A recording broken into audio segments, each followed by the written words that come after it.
August 1947. The British are quitting India nearly 200 years after they took power. One of the largest, most ethnically diverse nations in the world has been divided. One country will now become two, India and Pakistan. As a British barrister draws a line on a map, a once peaceful land implodes. People are forced out of the villages they have lived in for generations. 15 million scramble to be on the right side of the new border. At least 1 million die in the process. And this huge mass of humanity just moving along, barefooted, no food, thirsty. It was a terrible sight, terrible sight. Communities that have lived together for centuries turn on each other in one of the worst communal massacres of the 20th century. It was so senseless, so utterly senseless. And yet, there's nothing you can do about it. Britain, the once great colonial power, looks on as India burns. Hindus and Muslims were in the grip of madness, lunacy.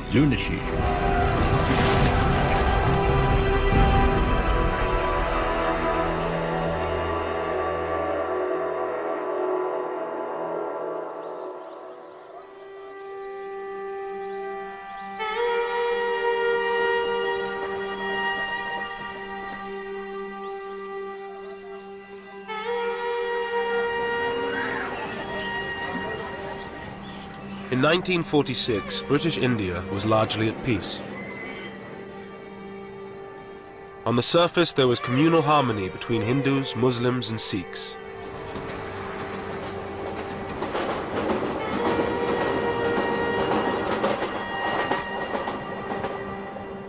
In the same part of the village, I remember Hindus and Sikhs living side by side, living with us, Not far from where I lived, And whenever there was any wedding in the family, I remember Hindus and the Sikhs bringing sweetmeats, to my father, and offering, and we lived very happily, very happily. In British India, the 255 million Hindus were in a majority. India's 92 million Muslims were concentrated in the northwest and northeast of the country. The 6 million Sikhs lived mostly in the Punjab, one of the richest and most diverse provinces in India. Lahore was its ancient capital.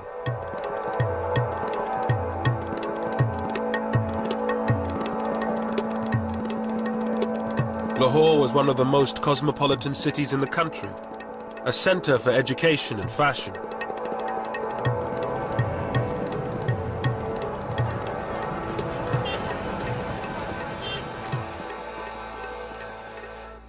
Roded Khan, a Muslim, had left his village to study law and history at Lahore's Foreman Christian College. Lahore took my breath away, It was a different city, and it was a different world.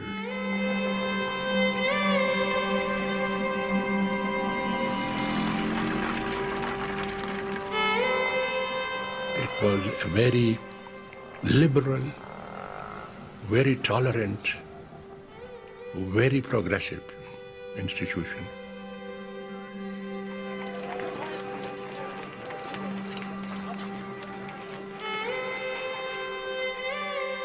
At the same time, Somanand, a Hindu, was in his final year of school in one of Lahore's fashionable suburbs.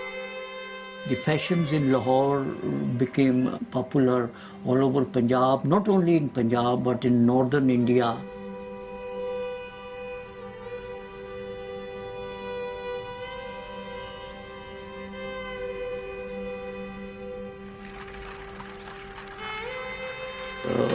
There was a famous saying in Punjabi that a person who has not seen Lahore has not been born yet. He is yet to be born. In a few months' time, the peace of this ancient city would be shattered.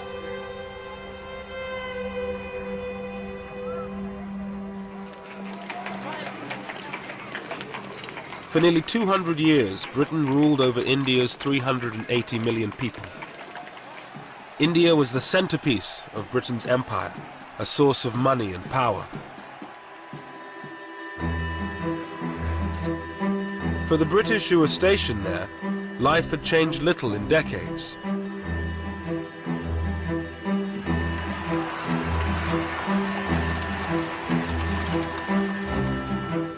John Moores, an officer to a Gurkha regiment, had been in India for a year. We had a hunt, and they'd imported these hounds possibly in the 20s or somewhere like that, and they used to hunt jackal. The tribesmen would come in with a live jackal and release them eventually, and then the hunt would take it up and try chasing them. But then you had to have a whole brigade out defending the hunters. They would be deployed all round over so many miles.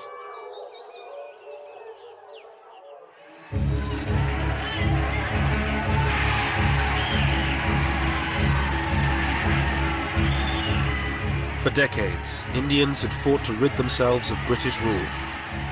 The independence movement had been kept in check by ruthless military force. But by 1946, everything had changed. World War II had left Britain bankrupt. Mr. Moores and the other British troops knew that they would be the last. We knew that having come through a very expensive world war, that the cost of maintaining an army in India following the Far East War, we realized that this couldn't be paid for. The taxpayer, England was in a bad state, particularly 46, 47, financially.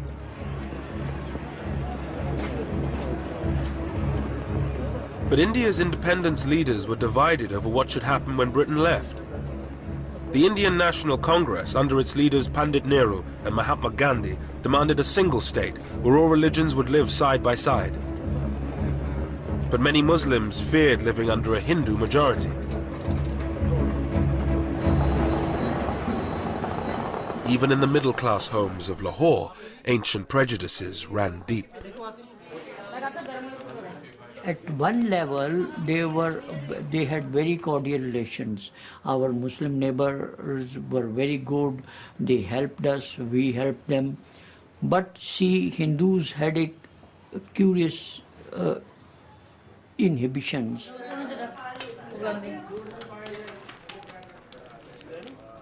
My mother's attitude, she didn't allow any Muslim to enter her kitchen.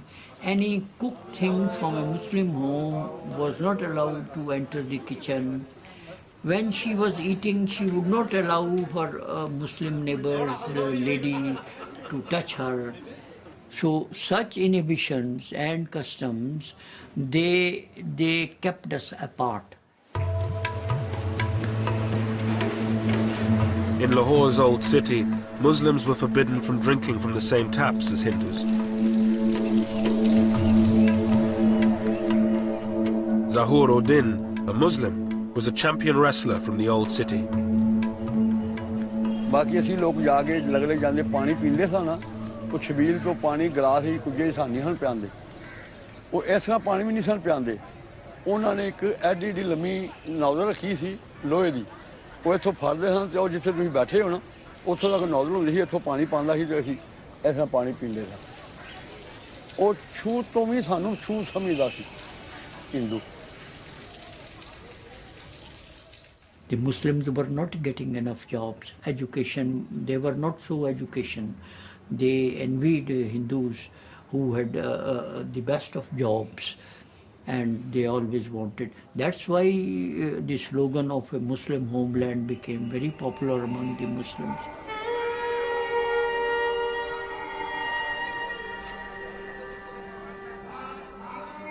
Muslim fears that Hindus would dominate an independent India drove the demand for a separate Muslim homeland.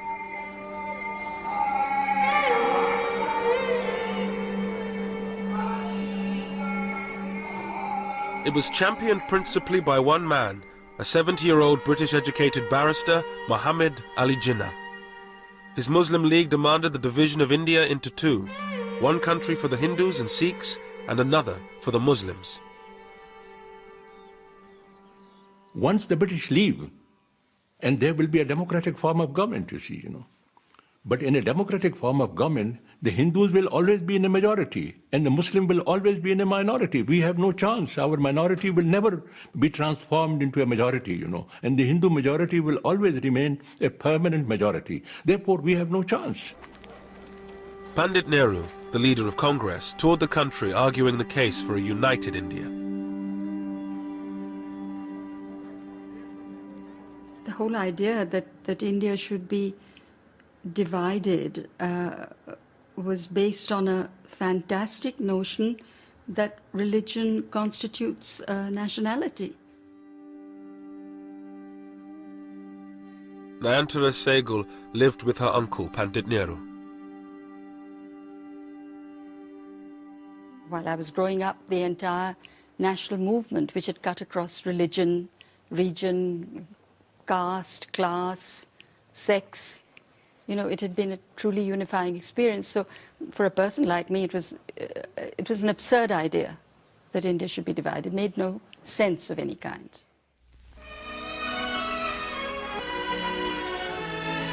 Clouds gather over Simla for the opening of Lord Wavell's conference with the Indian leaders.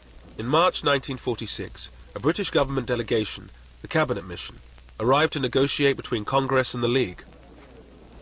This was supposed to be the breakthrough conference, where a deal would be struck leading to an independent India. Pandit Nehru, who calls for an Indian republic, is accused by the League of working for domination over the Muslim minority. Jinnah did compromise on his demand for a separate Muslim state. He accepted a united India if it had weak central powers. But Nehru, a socialist and believer in a strong central state, refused any such concessions to the Muslim League. Mr. Jinnah, the Muslim leader, holds fast to Pakistan, and it's reported that his maximum concessions were regarded by Congress as inadequate. At any rate, the fateful conference at Simla, following the preliminary work in Delhi, has ended in failure.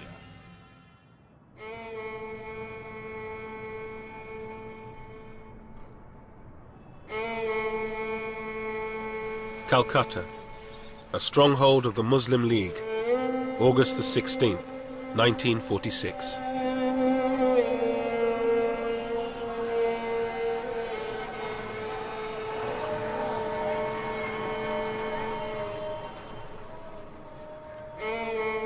With the collapse of negotiations, Jinnah called for direct action.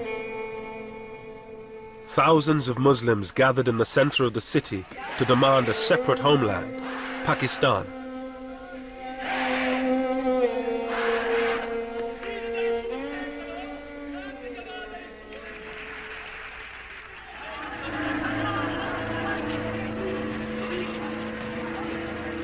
As the crowds dispersed, the more radical elements headed for the Hindu parts of the city.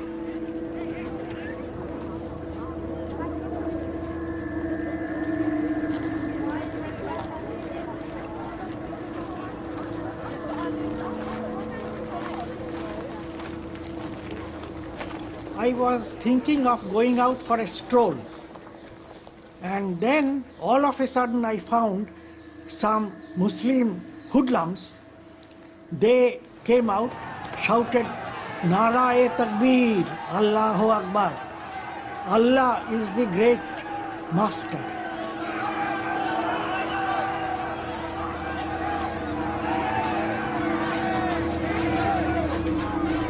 Local gangsters hijacked the demonstration.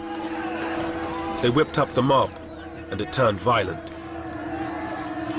Then I found that a neighbor who had come out to see what was happening, his head was cracked and lay bleeding. So I thought that going out would be absolutely foolhardy. Then these boys, they started hitting the doors, and they said that we will not spare any Hindu.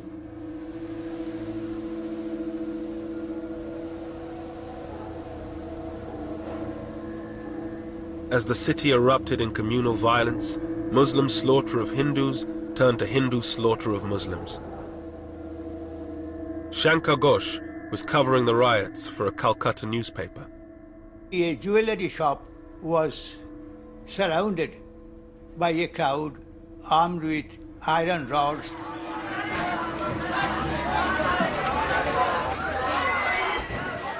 An elderly employee, he was already half dead in fear. He came with his folded hands like this. But this furious mob, they had no time to hear what he wanted to say. So I think a boy of 14 or 15 just pulled his leg as he came out, and the man fell down. And someone hit him on the head with an iron rod. I think that one blow had finished him.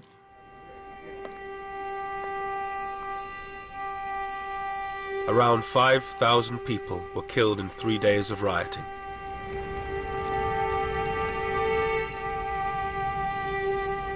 But the British, with one eye on leaving India and fearful of being overrun, ordered the troops to stay in their barracks until it was too late.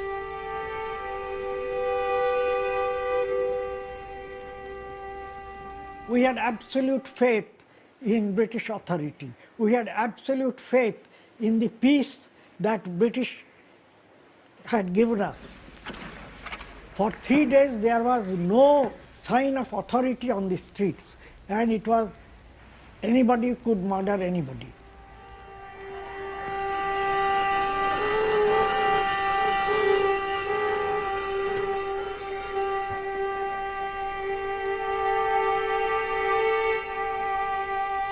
The Calcutta killings shattered the hope of the British that they could get out of India quietly and peacefully. With religious hatred and suspicion growing, the dream of a united India seemed to be falling apart. Pran Chopra was a young reporter for All India Radio at the time of the riots. Until then, there was still a possibility that there could be an undivided India. That impression evaporated in the heat of what came to be known as the Great Calcutta Killings. Once that impact spread through the rest of the country, the hope that India could remain undivided began to vanish. After Calcutta, the violence spread. In Bihar, Hindus largely massacred Muslims. In Noakhali, in Bengal, it was Hindus who were mostly under attack. With British power waning, India was in danger of falling apart in the chaos of communal violence. One man thought he could bring the country together and maintain the dream of a united India: Mahatma Gandhi. Ashoka Gupta was one of Gandhi's disciples. After the riots, Gandhiji's attitude was that we are same people, born in the same country, brought up in the same country.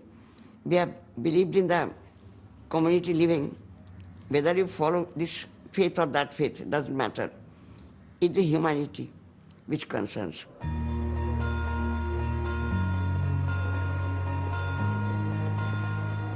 Gandhi spent the first months of 1947 walking through the villages of Noakhali, holding prayer meetings, trying to bring Hindus and Muslims together. Ashoka Gupta went with him. Gandhi walked from one village to another, and while he walked, he sang. He rested in a Muslim house, then he rested in a Hindu house.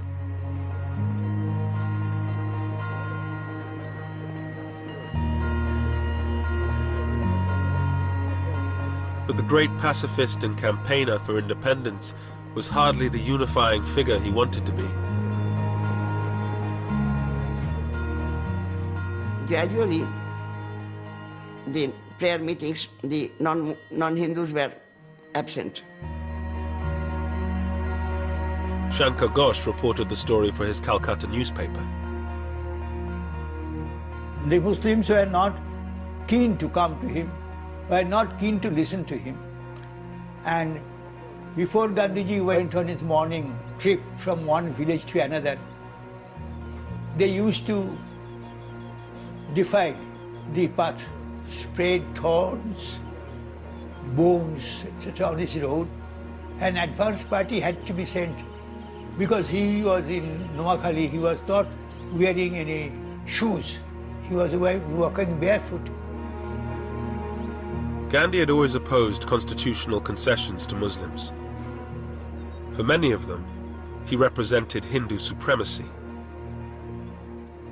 Mr. Gandhi did not appeal to the Muslims, He failed to win the hearts and minds of the Muslims of India, The way he used to talk about politics and his language, it was foreign. It did not appeal to Muslims at all, But he used to be practically, naked. He used to have one arm on the shoulder of one girl, and he should have another arm on the shoulder of another. And the Hindus thought he was a saint, Gandhi's dream of a united India seemed to be collapsing.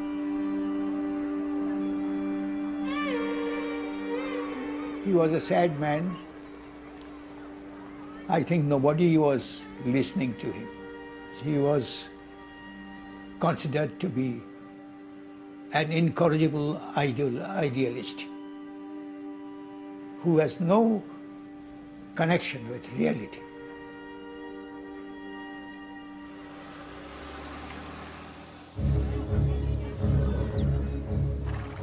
In February 1947, the British government made a dramatic declaration.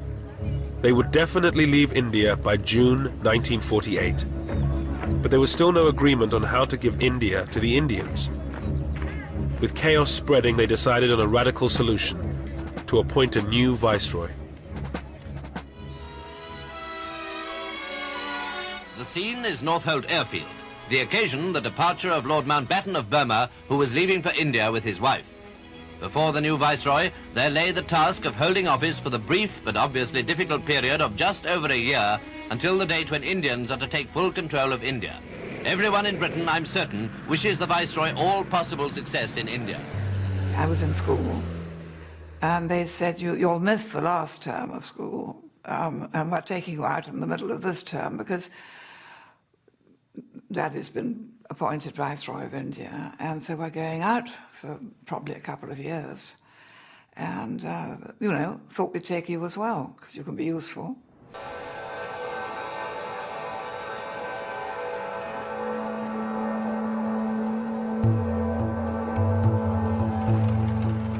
In March 1947, Mountbatten arrived in India. The former Supreme Allied Commander of Southeast Asia had a reputation for being a decisive leader, a man who could knock heads together. His brief was simple: to get a deal and get Britain out before India imploded. The swearing in, of course, was a very great ceremony in the Durbar Hall, and so trumpeters and all the staff in their full dress uniform, my father in full dress uniform, my mother in a long white dress, and I think a sort of laurel wreaths in her hair. And they looked like film stars.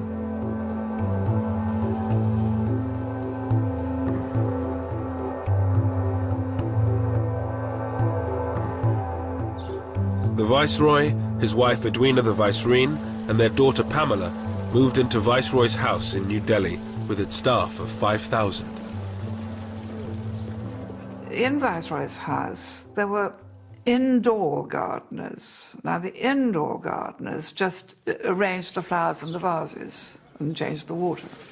And there were 25 of them as indoor gardeners. There was one man who spent his entire time with a seal that bore the British crown, stamping the butter pads. And there was another unfortunate man known as the chicken plucker, who did nothing else. So the scale was so amazing.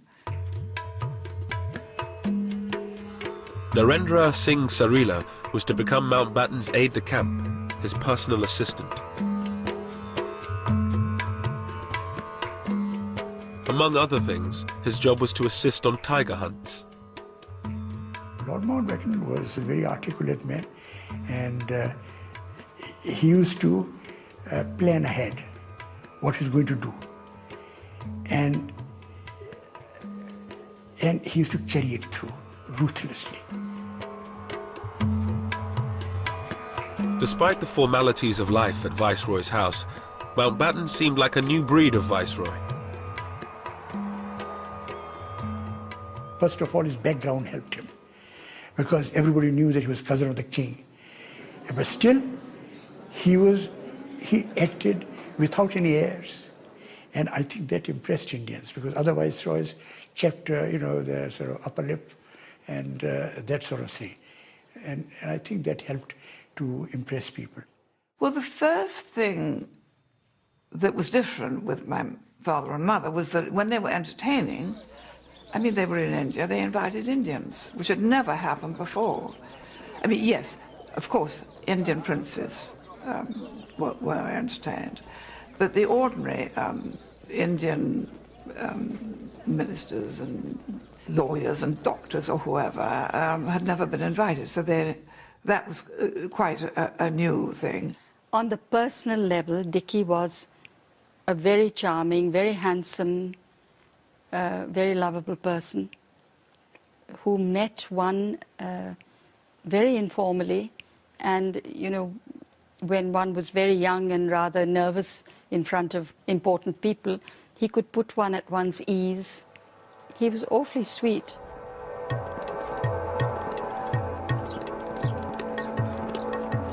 Mountbatten's first task was to meet the Indian leaders, Mahatma Gandhi and Pandit Nehru for Congress, and Muhammad Ali Jinnah for the Muslim League. He hoped his more informal style would give him greater success than his stuffier predecessors. They sat away from the desks in armchairs and were offered refreshments of some kind, and he would say, well, now, before you put me in the picture politically and in the state of India, do tell me a bit about yourself. It was a technique that worked with Nehru. The two would become lifelong friends, but it totally failed with Jinnah. He came out of the meeting afterwards and said to his aides, my goodness, he was cold, cold as ice.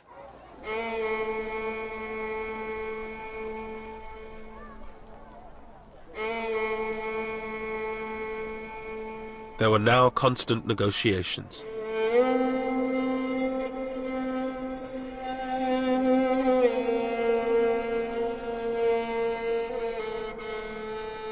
As a divided India became a real possibility, the political tensions at the centre filtered down to the local level.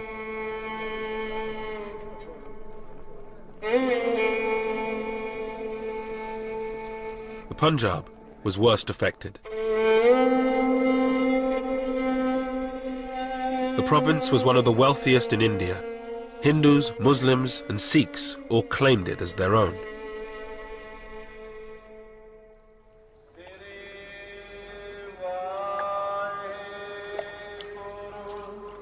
The Punjab was home to most of India's 6 million Sikhs, the location of their most holy site, the Golden Temple.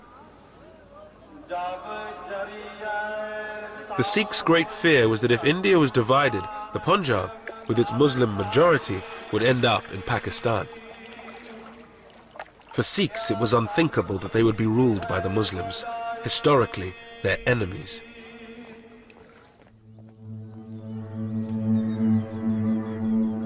In many villages of the Punjab, communal harmony began to break down.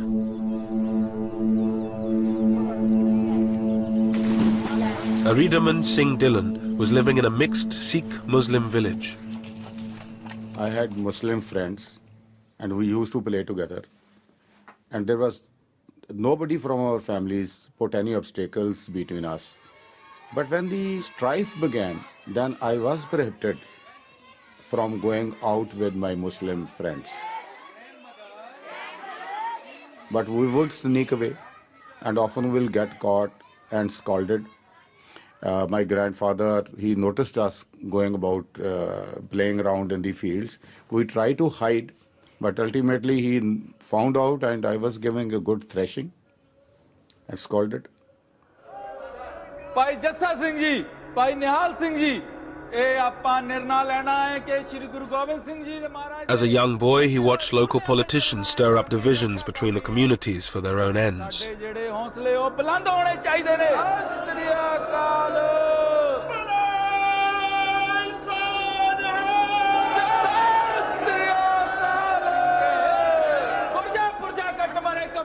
They have to whip up the sentiments of the people, and the easiest way to whip up the sentiments of the people are to tell them that their religion is in danger, that is their community is in danger.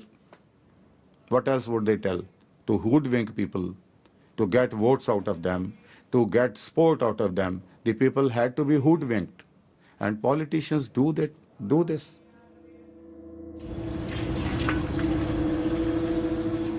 Tension also increased in the Punjab's capital, Lahore.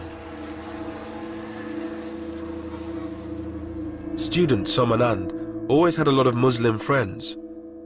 They now refused to talk to him. A class fellow of mine raised the Congress flag on the school building. The Muslims were very furious. Why? They also raised their Muslim League flag on the school building. So the tension increased. The distrust was already there under the surface. It was there for centuries, but now it came above the surface. John Moores and his band of Gurkhas were now sent to Lahore to help the local police keep the peace. We arrived in Lahore around about the 23rd of April. We already knew that there were rumblings going on for intelligence that had been passed to us, and we were briefed on that. And our first job was to get to know the city and how to get around it.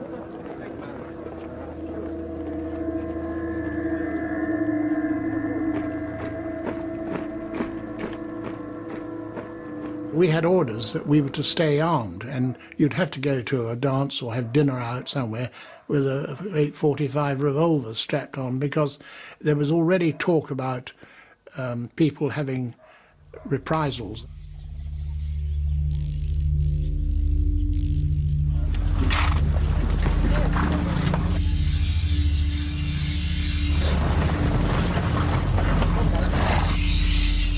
In the villages of the Punjab, there were few British patrols. The Sikhs began forming jathas, armed bands. Many Sikhs had served in the British Army during the war and still had their weapons.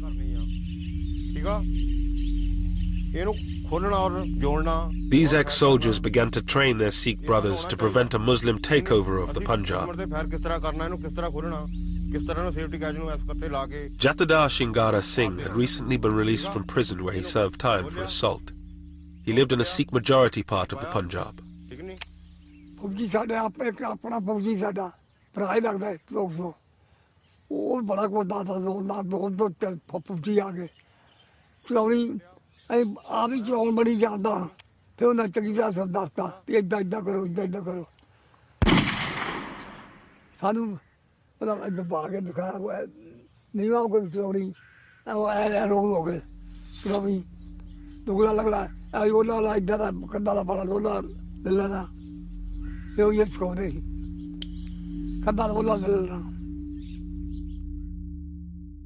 number of Muslims from a village had come down to see my grandfather and told him that they have heard rumors that certain people are getting together in adjoining villages to attack our village and other villages to kill the Muslims.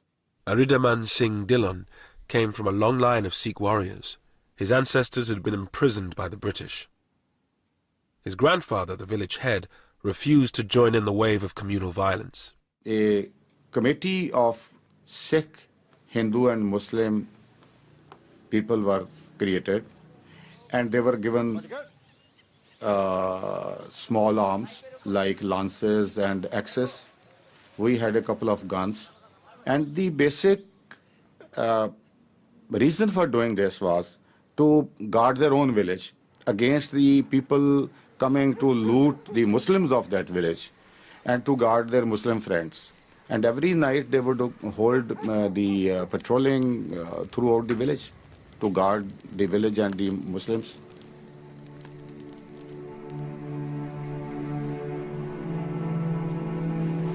Seeing the Sikh preparations for war, Muslim villagers decided to launch a first strike.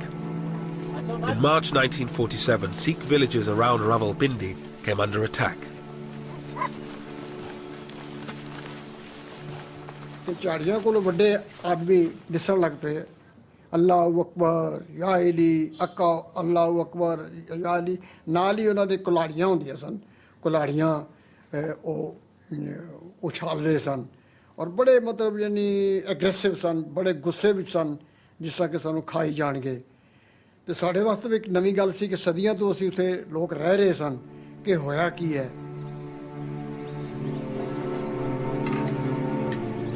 The Sikhs were heavily outnumbered by Muslims.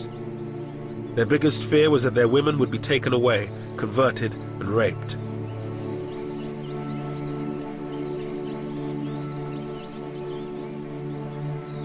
ਇੱਕ ਮੁਸਲਮਾਨ ਸੀ ਗੁਲਾਮ ਰਸੂਲ ਉਹਦਾ ਨਾਂ ਸੀ ਉਸਨੇ ਇੱਕ ਲੜਕੀ ਦੀ demand ਕੀਤੀ ਕਿ ਇੱਕ ਲੜਕੀ ਮੈਨੂੰ ਦੇ ਦਿਓ ਤੇ ਅਸੀਂ ਸਾਰੇ ਲੋਕਾਂ ਨੂੰ ਉਹ ਬਦਮਾਸ਼ ਟਾਈਪ ਦਾ ਆਦਮੀ ਸੀ ਔਰ ਅਸੀਂ ਸਾਰੇ ਲੋਕਾਂ ਨੂੰ ਇੱਥੋਂ ਹਟਾ ਦੇਵਾਂਗੇ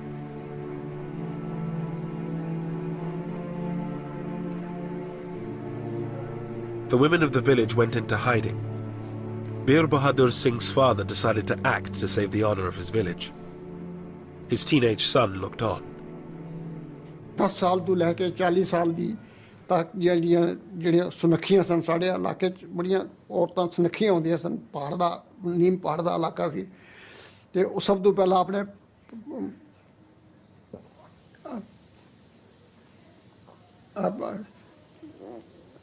ਥੋੜਾ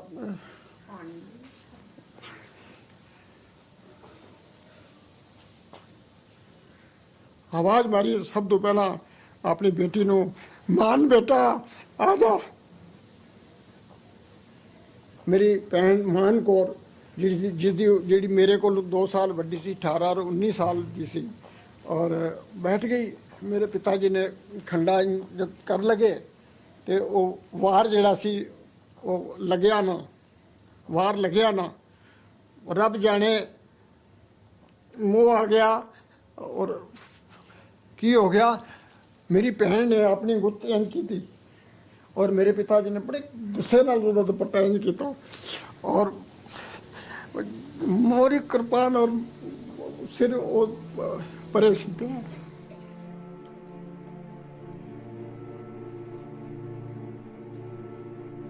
ਉਹ ਦੋਏ ਚਾਚਾ ਭਤੀਜਾ ਨੇ ਮੇਰੇ ਇੱਕ ਹੋਰ ਤਾਇਆ ਜੀ ਵੀ ਉੱਪਰ ਸਨ ਜਿਨ੍ਹਾਂ ਦਾ ਕਾਫੀ ਵੱਡਾ ਸਰੀਰ ਸੀ ਉਹਨਾਂ ਸਾਰਿਆਂ ਨੇ ਕੱਟਣਾ ਸ਼ੁਰੂ ਕੀਤਾ ਖਟ ਖਟ ਖਟ ਦੀ ਆਵਾਜ਼ ਆਉਣ ਸੀ ਮੈਂ ਯਕੀਨ ਜਾਣ ਕੇ ਜਾਣਾ 60 ਸਾਲ ਮੈਨੂੰ ਅੱਜ ਦੀ ਯਾਦ ਹੈ ਕਿਸੇ ਨੇ ਹਾਈ ਨਹੀਂ ਕੀਤੀ ਬਸ ਵਾਹਿਗੁਰੂ ਦੀ ਆਵਾਜ਼ ਆਉਂਦੀ ਰਹੀ ਹੈ ਕਿਸੇ ਨੇ ਹਾਈ ਨਹੀਂ ਕੀਤੀ ਕੋਈ ਨੱਸੀ ਨਹੀਂ ਕਿਸੇ ਨੇ ਰੋਲਾ ਨਹੀਂ ਪਾਇਆ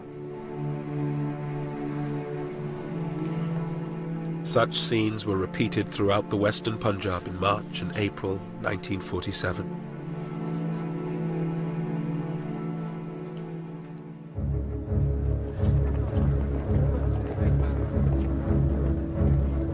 With the threat of all-out conflict, a deal became a matter of urgency. The Congress leader, Pandit Nehru, now had power within his grasp. But to get the British out quickly, he had to compromise. He abandoned his dream of a united India and accepted partition. A statement will be read to you tonight, giving the final decision of His Majesty's government as to the method by which power will be transferred from British to Indian hands. On the night of June 3rd, 1947, Mountbatten, Jinnah and Nehru broadcast the news that they had finally struck a deal. They would divide India in two. I must honestly appeal to every community, and particularly to Muslim India, to maintain peace and order. I couldn't believe it. I couldn't believe it. It was like a dream come true, you know. mighty forces are at work in the world today and in India, and I have no doubt that we are ushering in a period of greatness for India. I remember I heaved a sigh of relief that there was partition, because we did not want to live with the Muslims anymore. But there can be no question of coercing any large areas in which one community has a majority to live against their will under a government in which another community has a majority. The partition deal involved giving those provinces with a Muslim majority to Pakistan and those with a Hindu one to India. But Mountbatten and Nehru insisted that the Punjab and Bengal would be treated differently despite their Muslim majorities. Jinnah was forced to accept that both these provinces would be cut in half and divided between India and Pakistan. The next day, at a press conference, Mountbatten dropped a bombshell. Britain would not be leaving in June 1948, as had been planned, but on August 15, 1947, just 3 months away. When asked why the date had been brought forward by nearly a year, Mountbatten replied, "Why should we wait? Waiting would mean that I should be responsible, ultimately, for law and order." It should have been possible for them to say that, look, there is no great hurry, don't fix a timetable, let it proceed in a more orderly manner. But he was a decisive man. This is the job I have to do, this is the date by which I'll do it. This was his personality. That made the pace of the partition furious, impossible to moderate. It was no question of it being too soon, it was much too late. Because in fact, when he arrived, he saw the situation was so much more volcanic than he'd been led to believe in England. And he had that diary that he had over everybody's desk saying however many days to independence, because it seemed so unbelievable. And the next morning you went into your office, it was 1 day less, and it certainly concentrated people's minds.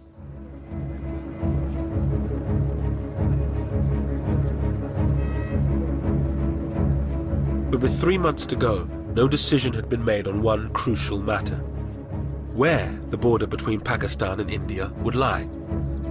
A new boundary had to be urgently drawn up. The man chosen for the task had never been east of Paris: British barrister Sir Cyril Radcliffe. Cyril Radcliffe was a very remarkable man. It was not just the quality of his mind, though that was formidable, perhaps the most formidable I ever encountered, I think. He had this unerring gift for going to the heart of anything he was discussing. He came very clearly to a rational conclusion. He was a very rational man. On July 8th, Radcliffe arrived in India. He moved into a bungalow on the Viceroy's estate. With partition only 36 days away, he met Mountbatten. The brilliant and serious barrister did not quite hit it off with the flamboyant Viceroy. I think he thought that he was a vain man, and not a man whose judgment was totally to be relied upon. But he didn't dislike him, and I think he respected the fact that Mountbatten was the last Viceroy and doing the best he could with a very difficult remit. Could you get me the figures, please, for the Gurdaspur district? I believe I'm right in saying that there is a narrow Muslim majority, but not a substantial one. Yes, it's 50.6%. 50.6. With his private secretary, Christopher Beaumont, Radcliffe began his work. His toughest job would be in the Punjab and Bengal, which were being divided in two. Radcliffe was being asked to draw a line through the middle of both provinces. In doing so, he would look at which religion was in a majority in each individual district, but he would also take into account other factors, such as the connection of railways, canals, and irrigation channels.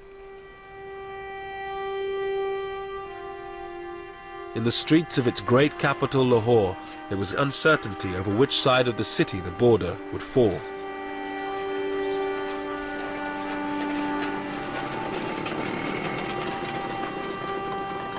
Satish Gujral was an art student in Lahore from a politically influential Hindu family. Most of my Muslim friends also agreed that logically speaking, there was more chance that Lahore will go to Indian side. Because seeing everything belongs to Hindus, education, money, banks, insurance, buildings.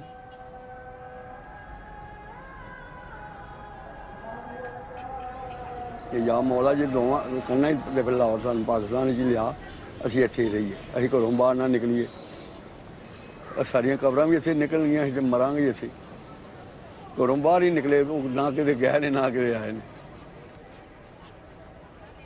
On the quayside at Bombay, Viscount Mountbatten bids bon voyage to 1,500 British soldiers. With tension increasing, the British government decided this was the moment to bring most of the remaining troops home. 50,000 more.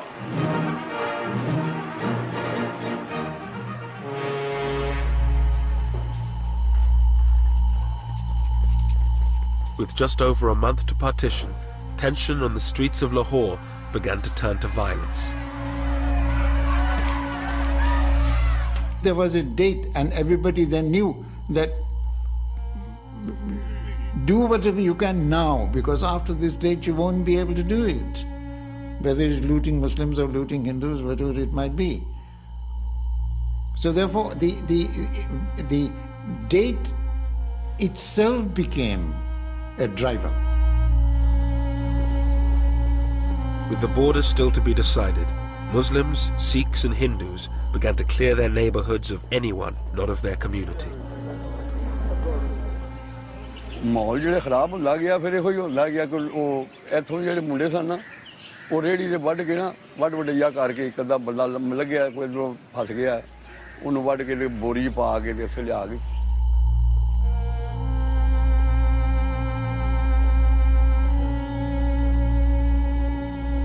होगा सी उत्थे लिया के ते ओनू साड़दे सन ये मुंडे मुसलमान जेह्ड़े ऐसे एरिए जित्थे जित्थे मुसलमान हैगे सन उदों हालात इस तरह इहो जिहा रोई कतल होया मार दित्ता साड़ दित्ता ਇਹ ਪੁੰਜੀ ਹੋ ਜਾਂਦੀ Despite violence erupting around the Punjab, the British presence was now minimal. John Moores and his small group of Gurkhas did what they could in Lahore. You try to get in there quickly and say, well, what's happened with the police? And they say, well, this shop's been set on fire. And then the next thing which upped it would be someone would be killed or burnt. And so then you get a reprisal from the other side, then picking on somebody else. And gradually, this is how it escalated. It was like a bushfire. And it was difficult to control. As Lahore tore itself apart, Mountbatten had other problems to solve. Partition was just a few weeks away, but the future of large parts of India had yet to be decided, that of the princely states.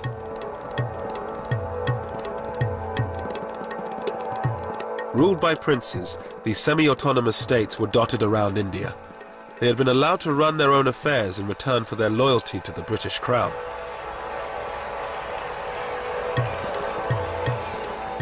The princes assumed the British would allow them to decide their own fate after they left. But Mountbatten had done a secret deal with Nehru.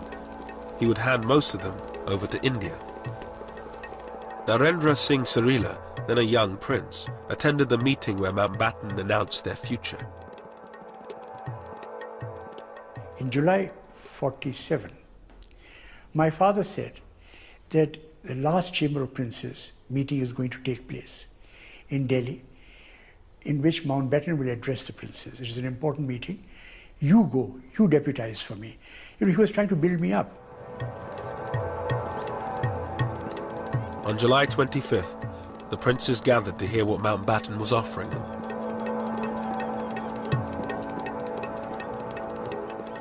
He came and stood in front on the podium. And I remember that he looked left and right while pictures were taken. It was perfect showmanship. And then he started addressing the princes. Your Highnesses, ladies and gentlemen, and he said that we have no alternative but to sign the instrument of accession. Mountbatten told the princes they had little choice: join the Indian Union or be swept away in a wave of democratic change. And I think this made a great impression, and many of the princes who had these ideas that they would become independent and do what they like, this collapsed. They realized that if they didn't sign, most of the princes, small ones, they would be most probably wiped out.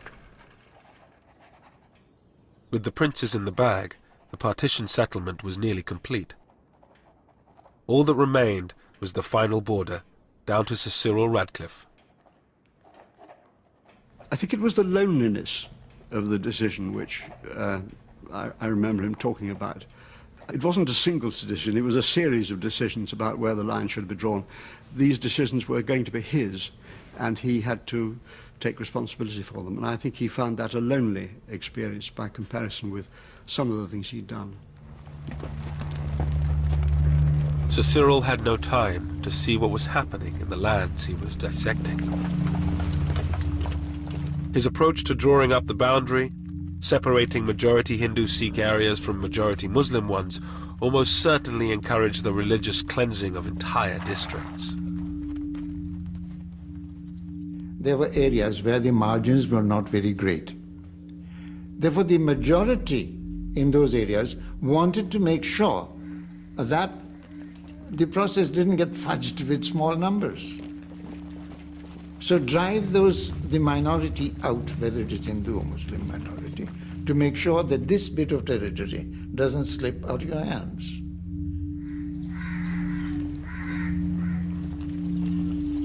Mayhem now ensued in the villages of the Punjab. A few individuals took a stand. Dylan's grandfather was threatened for trying to protect his Muslim neighbors. Some people had often sent messages to my grandfather that people who were going about looting and killing Muslims, they wanted to eliminate our family because we were putting an obstacle in their way. But my grandfather would not be deterred. He would not be afraid. He was that way.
Small contingents of British-led troops scoured the countryside trying to stop the violence.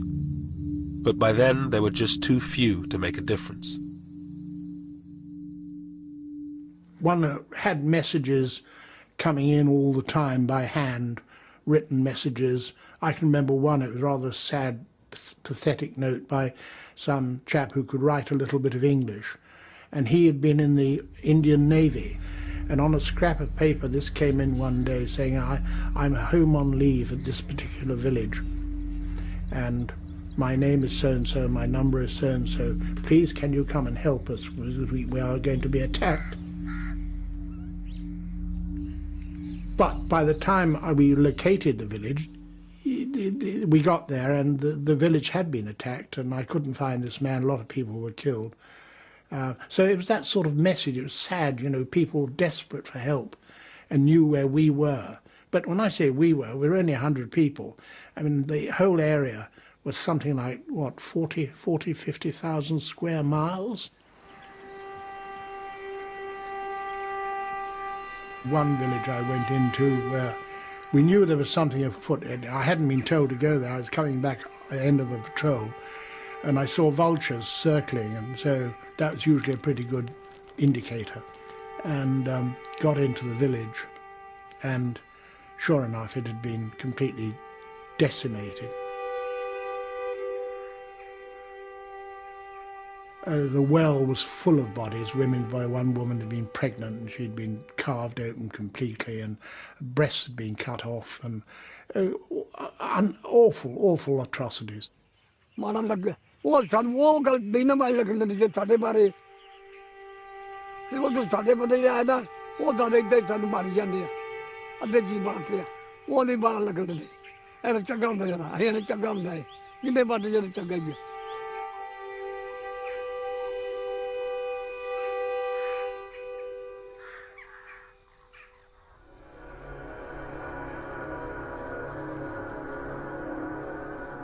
In Lahore, murder was now an everyday occurrence. With partition just 2 weeks away, rumours circulated that the city would go to Pakistan. Lahore's richer Hindus took no chances. There was tension. The Hindus started leaving much before the partition Lahore.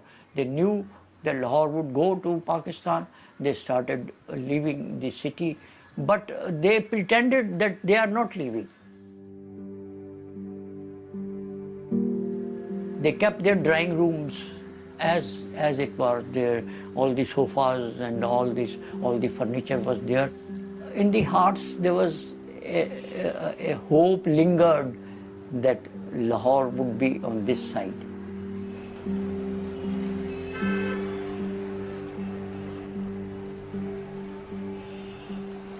ਕਈ ਜਿਹੜੇ ਮਾੜੇ ਮੋਟੇ ਸਨ ਉਹ ਜਾ ਉਹ ਤਾਲੇ ਮਾਰ ਕੇ ਵਿਚਾਰੇ ਲੁਕੇ ਰਹਿ ਕਿੱਥੇ ਜਾਈਏ ਕਿੱਥੇ ਆਈਏ ਉਹ ਲੋਕ ਹੀ ਮੋਏ ਨੇ ਜਿਹੜੇ ਸੌਖੇ ਸਨ ਉਹ ਪਹਿਲੇ ਹੀ ਨਿਕਲ ਗਏ ਸਨ ਤਾਲੇ ਮਾਰ ਕੇ ਜੰਗਲੇ ਮਾਰ ਕੇ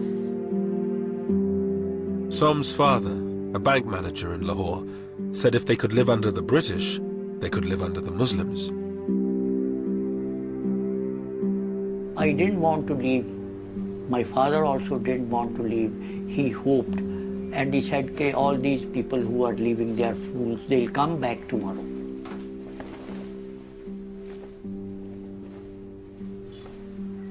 But that was not true. When our neighbors started leaving one by one, he still hoped. Our closest neighbors who we had very close relationship, the Bhatiyas, when they left, my father wept that day. As thousands fled, Muslim gangs set fire to the Sikh and Hindu areas of the old city. The old Lahore, beautiful and historic, was in flames. At night when I used to sleep on the terrace, I could see the Hindu Shahalmi area burning 5 miles away.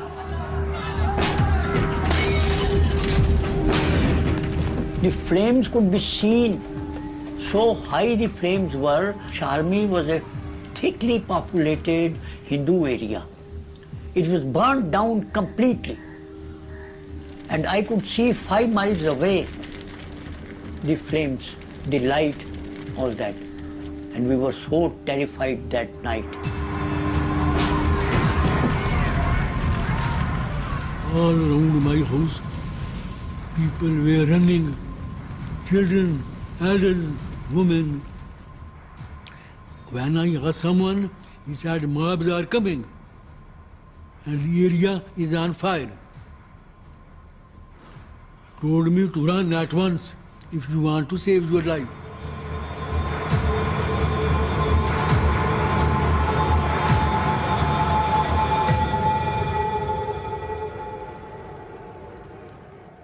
The whole horizon full of fire, smokes, and all red. It was such a sad, sad, sad moment for my life. Seeing Lahore, which is such a beautiful city, it was all burning.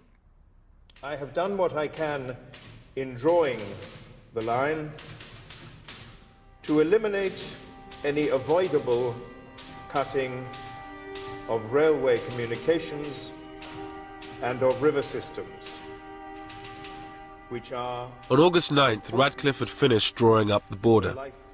But Mountbatten decided to keep the new boundary a secret until after independence, so the British wouldn't be blamed for any ensuing violence. Of this interruption, the delay prolonged the uncertainty, and some believe it increased the loss of life. Signed, Cyril Radcliffe. I never forgave him. Why he kept the decision to be announced about Lahore so late? I feel much killing could have been saved if they had announced the fate of Lahore 15 days before. On the eve of independence, Radcliffe wrote to his stepson in London. Nobody in India will love me for my award about the Punjab and Bengal, and there will be roughly 80 million people with a grievance who will begin looking for me. I do not want them to find me. I've worked and travelled and sweated. Oh, how I have sweated the whole time. Radcliffe left India 4 days later, never to return. He was deeply conscious that his rulings or his recommendations would generate controversy, conflict, and the possibility of a loss of a lot of human life. I do remember him saying that any solution, any drawing of the line would have done that.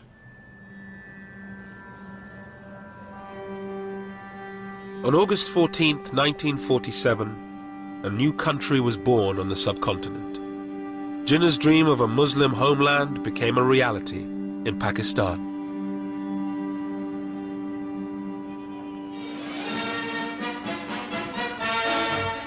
Through Karachi streets drives the Quaid-e-Azam, Muhammad Ali Jinnah, Pakistan's first Governor-General. It's Karachi's first day of independence, and the crowds are out to greet him and Earl Mountbatten. Mountbatten was in Karachi to declare independence for the newly created state. Bizarrely, no one except he and Radcliffe knew where its borders were, but this didn't stop the celebrations.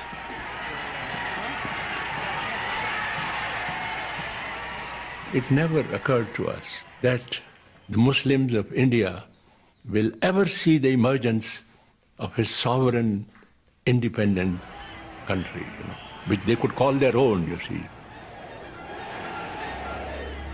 A country they could live for, a country they could die for, you see. It never occurred to us,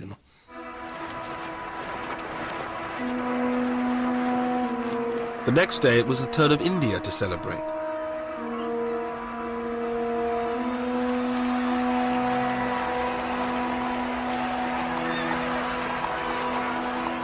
Hundreds of thousands thronged the streets as Nehru, Mountbatten, his wife Edwina, and their daughter Pamela made their way to the Constituent Assembly.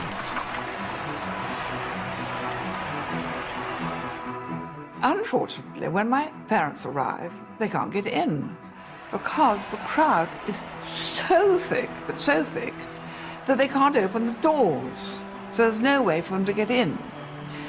So somebody has to crawl in some window and go to the Prime Minister and say, it's like to the Viceroy, I can't get in because the crowd is so vast. Will you come and sort it out? So Nehru had to sort of scuttle around back and start hitting people and shouting at people and clearing away, which he was always brilliant at and loved doing. And eventually my parents were allowed to make their state entrance considerably less dignified than had been expected.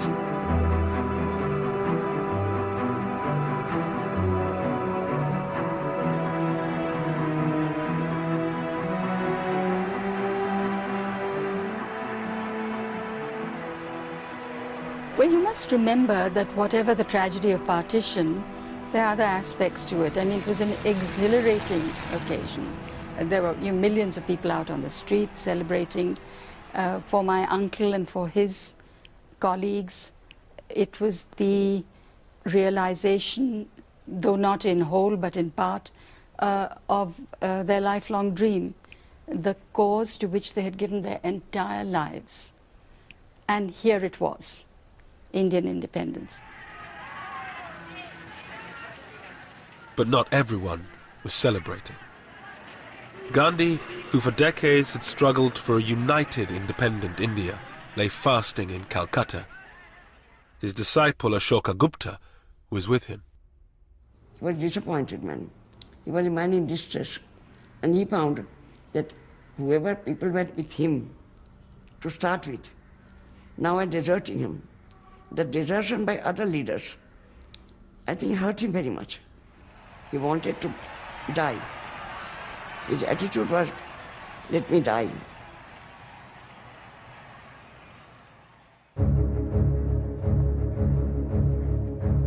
With the celebrations over, Mountbatten finally announced the new border.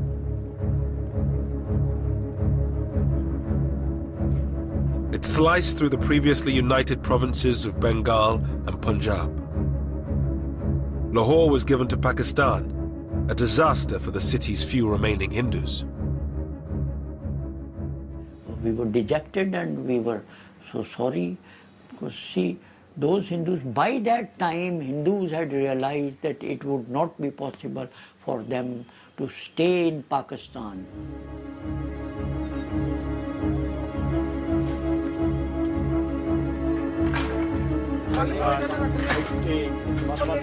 Millions of people were now on the move. Muslims who found themselves on the Indian side of the border, and Hindus and Sikhs who were on the Pakistani side.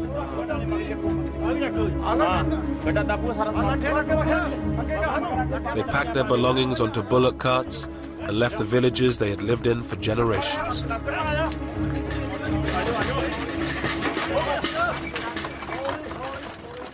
डरते हैं जी हाँ डरते हैं बहुत तो डरते हैं सब भी अजीब आजन कोई चीज नहीं चुकन दी वाला भाई आके कुछ नहीं जाना तुम अपनी जाना ले जाओ गड्डियां ते बहन दी करो गड्डियां ते दो दो बोरियां आटा सुट लिया जिन्ना घर हैगा सके ते एक गड्ढा सी 6 घरां दा कोई पता नहीं सी इन्हां नहीं पता भी आया भी अपने पिंड ही जावांगे इत्थे बलगणी आउणा सी पिछे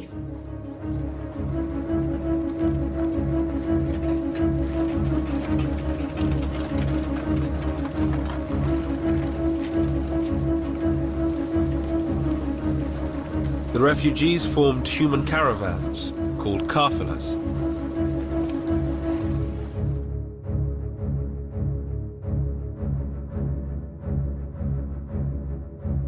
The lucky ones had military escorts to protect them from armed bands waiting on the roads. The first major refugee movement, the biggest concentration, was about a 50 miles long column of over 200,000 people was moved, and I was escorting it from Jalandhar onwards up to the Pakistan border. Wajahat Hussain was a young army officer. He had been sent to the Punjab to deal with disturbances on the border. We had very few troops with us, very few troops with us. So here were these people. There were no transport arrangements. There were no arrangements for the medical cover. There was nothing except that we had collected these people in open spaces. They were told to move, and they were moving on foot. Some had bullock carts, and they put their belongings on the bullock carts, and their old people and children. Others were on the foot. And we used to do about, initially we used to do about 15 to 20 miles in a day. But as they got tired, as the days passed by, they became less and less. Military ਨਾਲ military ਜਾਂਦੀ ਰਹੀ ਅੱਗੇ ਪਿੱਛੇ ਅਸੀਂ ਨਾਲ ਦੋ ਤਿੰਨ ਮੌਤਾਂ ਵੀ ਸਾਡੀਆਂ ਉੱਥੇ ਰੋਟੇ ਆ ਕੇ ਹੋ ਗਈਆਂ ਐਡਾ ਹੋ ਗਿਆ ਬਿਮਾਰੀ ਪੈ ਗਈ ਬਹੁਤ ਜ਼ਿਆਦੀ ਬੜੀ ਮੁਸੀਬਤ ਸੀ ਜਿੱਥੇ ਫਿਰ ਕਾਬਲਾ ਖਲਾ ਨੇਰ ਪੈ ਨੇਰੀ ਪਾ ਜਹਾਜ਼ਾਂ 'ਚ ਵੀ ਰੋਟੀਆਂ ਸਾਨੂੰ ਇਸ ਤਰ੍ਹਾਂ ਬਾਹਰ ਪੈ ਜਾਣਾ ਉੱਥੇ ਕਾਬਲਾ ਕਰਨਾ ਤੇ ਕੋਈ ਜੇ ਪੱਕੀਆਂ ਤੇ ਪੱਕੀਆਂ ਨਹੀਂ ਪੱਕੀਆਂ ਨਹੀਂ ਪੱਕੀਆਂ ਨਹੀਂ ਪਾਣੀ ਗੰਦੇ ਪੀਤੇ ਪਤਾ ਨਾ ਇਹ ਤਾਂ ਝੋਨੇ ਲੱਗੇ ਝੋਨਿਆਂ ਵਿੱਚੋਂ ਆਇਆ ਕਰਕੇ ਤੇ ਪਾਣੀ ਪੀਣਾ Throughout August and September, the columns of refugees grew and grew, from hundreds of thousands to millions. Well, you imagine 2 million people on one road virtually, and it's just a seething mass of people trying to get water, trying to call in. Wells were poisoned, trying to find food, trying to cope, trying to cook, women having children. It's awful, awful things.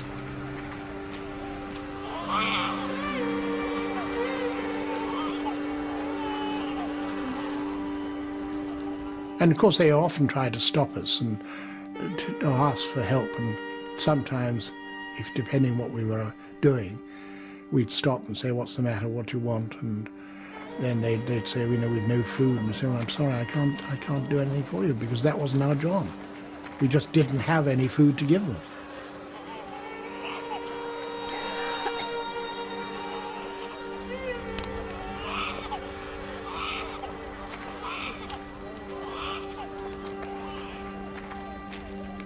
First they used to start throwing their baggage which they were carrying, everybody, whatever little they had to carry. And after 3-4 days, they used to gradually drop, and then they were left with just the clothes shattered, tattered.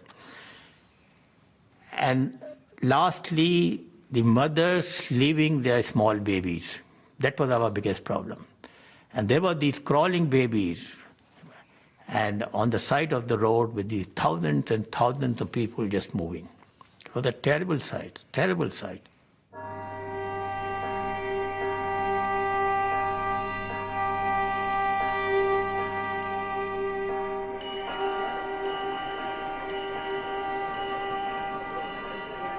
Tens of thousands of people boarded special refugee trains that made their way between India and Pakistan. They were easy prey for the armed gangs that roamed the countryside. It was John Moore's job to escort a trainload of Muslim refugees to Pakistan.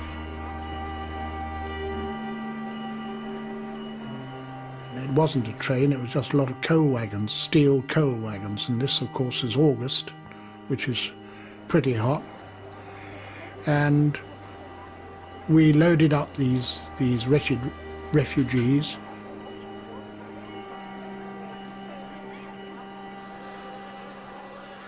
It was very distressing, and the journey from Ambala to Amritsar by train normally, you could do it in about, I suppose, 4 or 5 hours, and in this case it took 4 days.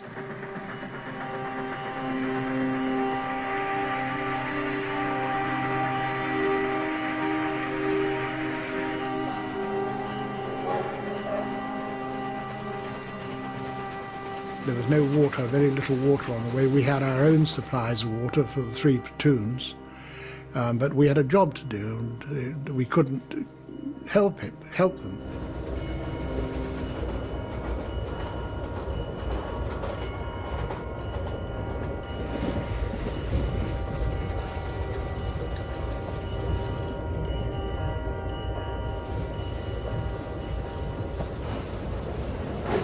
Three days into their journey, they reached the Sikh stronghold of Amritsar.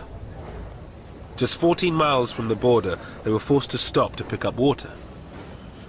The station had been taken over by hundreds of armed Sikhs.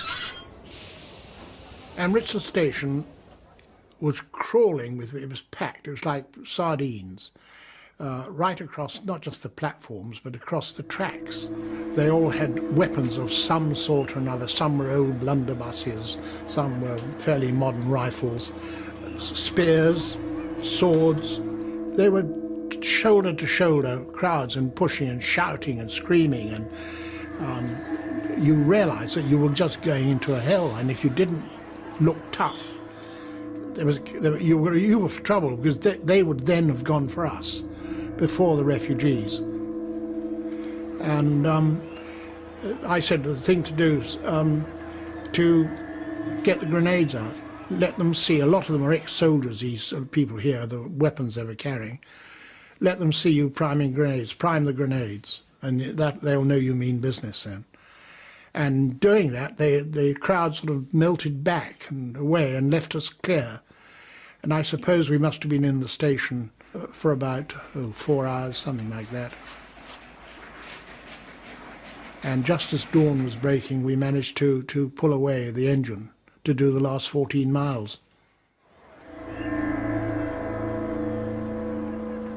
There had been very little planning for the movement of refugees or their protection. Most British troops had already been sent home, whilst Indian and Pakistani forces were in total disarray. They were totally inadequate forces. And the reason was very simple, because the Indian army was being split.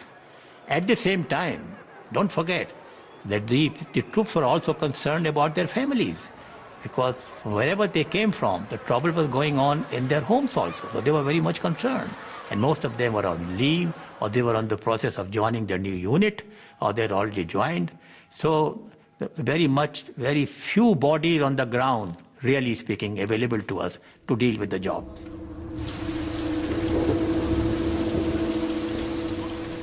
Most trains had no military escorts with inevitable consequences. John Moores was called to Ambala station to meet a train that had been attacked.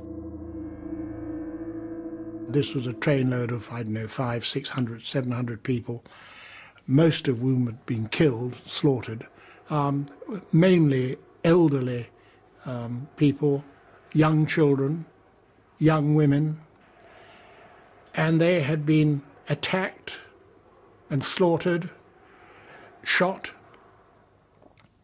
I can remember seeing a young woman with she was still alive, her head open, cut open, and you could see her brains, and knew there was nothing that we could do. We hadn't got any surgical facilities or anything like that, but it was a horrendous thing, and I still think about it very much. Art student Satish Gujral helped organize the transportation of refugees. In Amritsar, he saw the hatred partition had brought. The Muslim girls' school nearby had been raided, and all these girls had been brought out, stripped, then taken in procession to this location, where they were being systematically raped. I have recalled in my life story that when watching it, I looked at the face of those others who were attending it in search of compassion. I found none.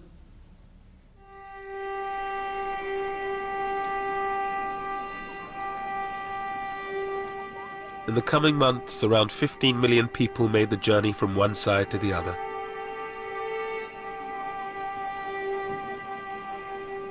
At least 1 million were dead. Thousands more lay abandoned in makeshift refugee camps, stuck on the wrong side of the border.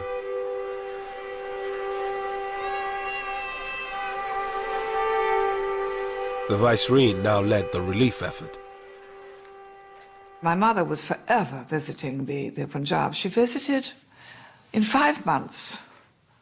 She did 70 major tours of the Punjab into the camps and trying to organize the camps, organize the hospitals, get guards on the hospitals, get food.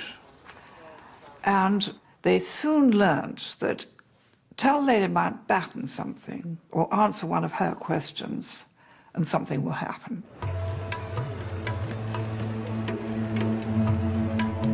Pandit Nehru, the new Prime Minister of India, toured some of the camps with her. Finally, he came face to face with the price his people had paid for partition. Satish Gujral was in a refugee camp in Lahore when he arrived.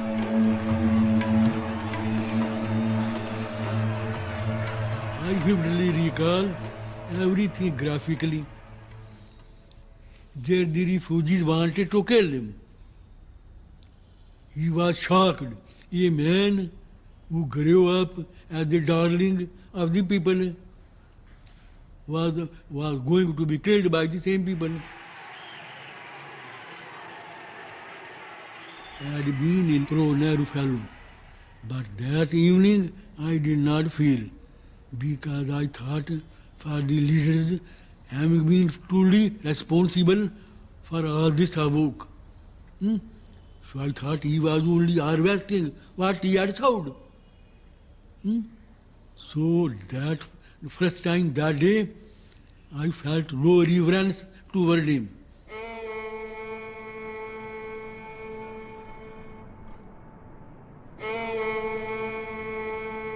In Lahore, there were now few Hindus left. Somanand and his father were among the last. In the weeks following partition, they came under attack from Muslim gangs seeking a religiously pure Lahore. And it was free for all in the city. There was no one to check them. So they had come for that purpose, and somebody had given them our address and all that, and they came to kill us. But fortunately, we had a very narrow escape. And I was with a neighbor, with a Muslim neighbor, and they looted, they ransacked the house, took away all the clothes which they could use, all our shoes. And when our Muslim neighbor raised a hue and cry, they said, "We'll shoot you if you support the Kafirs." It was too much even for Som and his father, who throughout the violence had held out the hope that they could stay on in the city of their birth.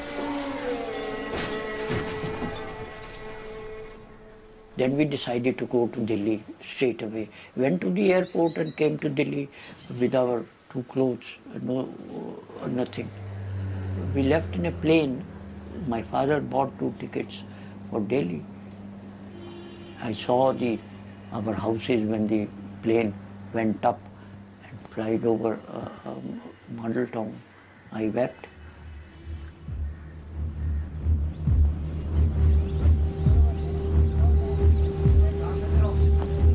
In Dillon's village, where the Muslims had been protected by his grandfather, the Indian army arrived one day and ordered the Muslims out. It was a sort of very heavy moment. There were tearful departures and farewells. The Muslims left most of their assets and properties with their neighbors, thinking that they would be able to come again to pick those things up.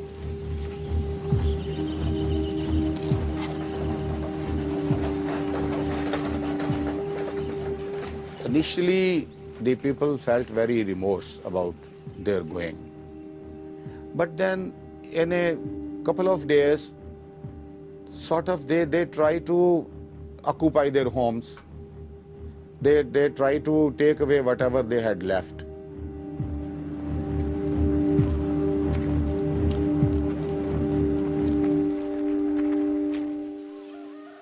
In only a few months, India had been divided along religious lines. The Indian part of the Punjab was cleared of nearly all its Muslims, while Pakistan was emptied of most of its Sikhs and Hindus.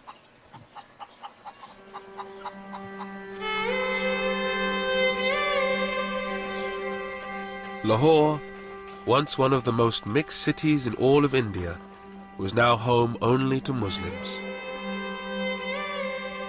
Gone was the cosmopolitan Lahore, you see.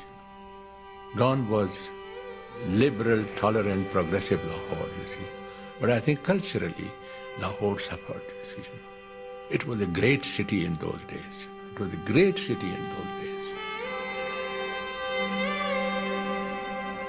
With the passage of time, we became more conservative, more backward, more intolerant, more pseudo-Islamic, pseudo-Islamic.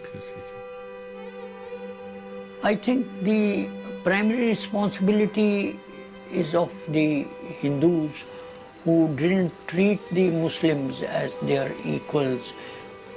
That was the root cause. The Muslims and Hindus couldn't integrate despite living together for all these centuries. With the partition over, the job was done for the few British troops still left in India. John Moores returned to Britain at the end of 1947. I think the worst thing was that we couldn't stop the violence. The unnecessary cruelty is something which we didn't really know much about. Mountbatten stayed on in India until the end of 1948 as its Governor-General. He returned to his career in the Navy, becoming First Sea Lord. He was killed by an IRA bomb in 1979. The whole problem was that Mountbatten tried to do this job in too short a time. To expect a country to be partitioned, a new country to be created, and within 2 months move the portion of the government of India to Pakistan, and to move the troops to Pakistan and from Pakistan to India was a tremendous job. It cannot be done, and that's exactly what happened. Everything went out of control.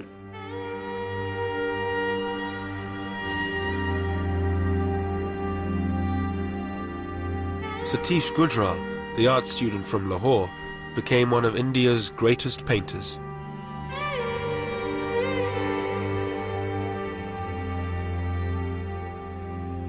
This experience sank in me so deep after partition, and began to paint without any conscious effort. This woman suffering, this brutality of man to man became my theme.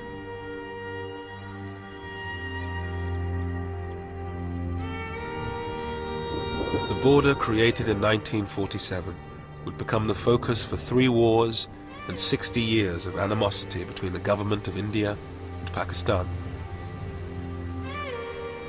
But for the people of the two countries, it was the tragedy of separation that lingered on.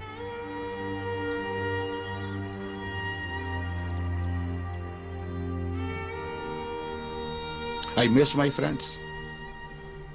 I couldn't understand why they had to go. Why were they pushed away? The only thing was that they were being pushed away.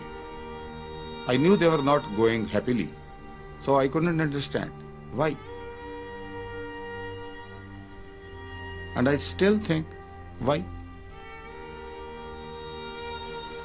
What did anybody get out of it?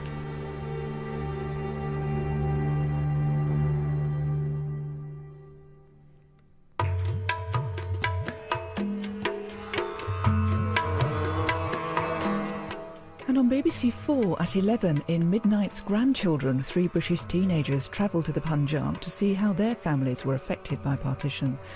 Coming next here on BBC 2 Newsnight.